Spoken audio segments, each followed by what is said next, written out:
उत्तर प्रदेश की राजनीति में मंगलवार को बड़ी हलचल हुई। स्वामी प्रसाद मौर्य ने कैबिनेट मंत्री पद से इस्तीफा दे दिया। स्वामी प्रसाद मौर्य ने अपना इस्तीफा राज्यपाल आनंदीबेन पटेल को भेज दिया है। राज्यपाल आनंदीबेन पटेल को भेजे गए अपने इस्तीफे में स्वामी प्रसाद मौर्य ने कहा कि श्रम एवं सेवा योजन और समन्वय मंत्री के रूप में विपरीत परिस्थितियों और विचारधाराओं में रहकर भी बहुत ही मनोयोग के साथ उत्तरदायित्व का निर्वहन किया है, किंतु दलितों, पिछड़ों, किसानों, बेरोजगारों, नौजवानों एवं छोटे, लघु एवं मध्यम श्रेणी के व्यापारियों की घोर उपेक्षात्मक रवैये के कारण उत्तर प्रदेश के मंत्रिमंडल से मैं इस्तीफा देता हूँ। मैं भारतीय जनता पार्टी सरकार में मंत्री होने के नाते अभी तक मंत्रिमंडल की सामूहिक जिम्मेदारी का निर्वहन कर रहा था। दलितों, पिछड़ों, बेरोजगार नौजवानों, किसानों के खिलाफ इनके रवैये के लिए मैं सदैव इनको अवगत भी कराता रहा। उचित प्लेटफॉर्म पर मैं अपनी बात भी रखता रहा, लेकिन इनके रवैये में कोई परिवर्तन नहीं हुआ। नतीजा हुआ कि आगे उत्तर प्रदेश की जनता को इनकी गलत नीतियों का शिकार न होना पड़े। इसीलिए आज से राज्यपाल जी को भेजे गए इस्तीफा पत्र में मैंने कारणों का उल्लेख किया है, जिसमें जिक्र है कि उत्तर प्रदेश सरकार ने दलितों, पिछड़ों, किसानों, बेरोजगार नौजवानों एवं सूक्ष्म, लघु, मध्यम व्यापारियों के खिलाफ लगातार इनके हितों के खिलाफ काम किया है, और जिसको देखते हुए मैं उत्तर प्रदेश की जनता के हित को सर्वोपरि बनाए रखते हुए मैं योगी मंत्रिमंडल से आज इस्तीफा देता हूं।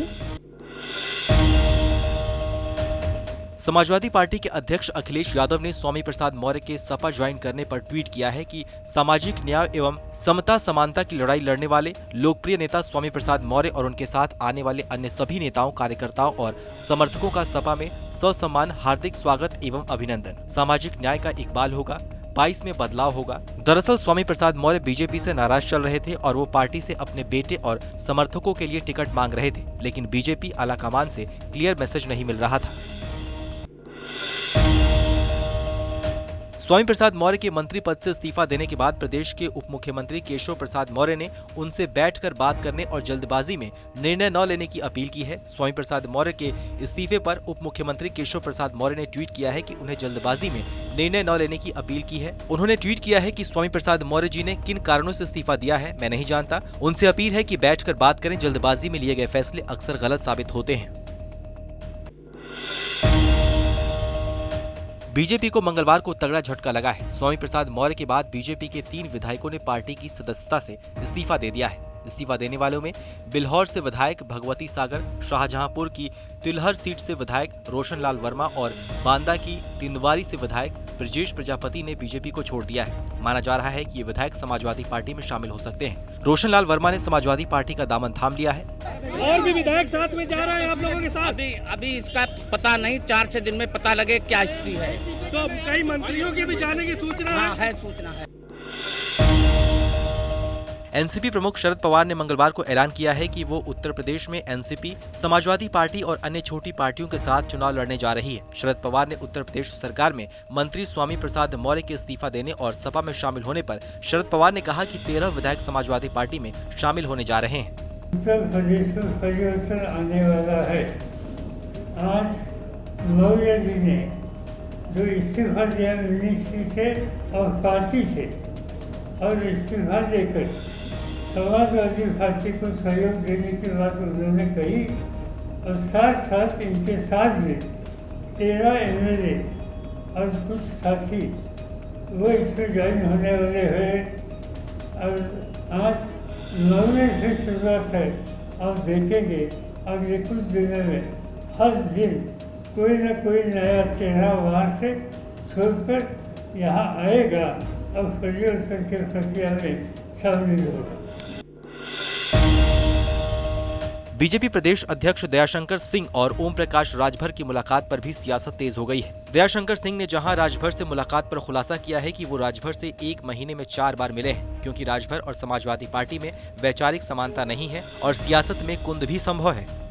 पिछले 1 महीनों में मैं उनसे 4 बार मिला। देखिए, मैं उनको सदैव ये बताता रहता हूँ कि आपकी जो अखिलेश जी से जो वो है वो वैचारिक नहीं है, क्योंकि वैचारिक गठबंधन हम ही लोग के साथ है। और क्योंकि इनकी पार्टी का नाम जो सुहेल देव भारतीय समाज पार्टी है, और सुहेल देव जी की जो है हत्या जो है मोहम्मद गाजी ने किया था, तो मैं उनसे कहता हूँ आपके वोटर जो है स्वाभाविक रूप से हम लोग के साथ हैं।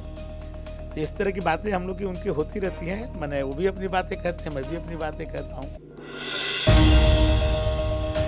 सुभाषपा अध्यक्ष ओम प्रकाश राजभर ने भी बीजेपी नेता दयाशंकर सिंह से मुलाकात पर खुलासा किया है। राजभर के मुताबिक बीजेपी नेता उनसे मिलने लगातार आ रहे थे और वो बीजेपी के साथ आने के लिए उनसे नहीं मिलने आते थे, बल्कि वो सुभाषपा और सपा से टिकट मांग रहे थे। बीजेपी ने चुनाव के लिए घर घर जनसंपर्क अभियान का शुभारंभ किया, जिसके तहत कैबिनेट मंत्री ब्रजेश पाठक कैबिनेटगंज के निवासियों के घर घर जाकर उनसे मिले और उनका आशीर्वाद लिया। ब्रजेश पाठक ने घर घर जाकर लोगों से मुलाकात की और उनके घर पर पोस्टर भी लगवाए और अपनी सरकार की उपलब्धियों का पोस्टर भी दिया, उपलब्धियां बताई और आने वाले समय में वादा भी किया कि अच्छे कार्य करेंगे।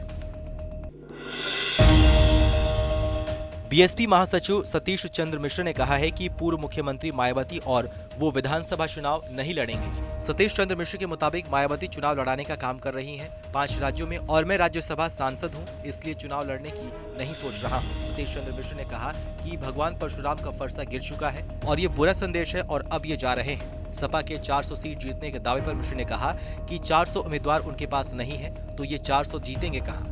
ये सब बकवास है। बीजेपी सरकार में ब्राह्मणों के साथ ज्यादती हुई है, एनकाउंटर हुए हैं, एफआईआर हुए हैं। न सपा सत्ता में आएगी और न ही भाजपा। बीएसपी सरकार बनाने जा रही है।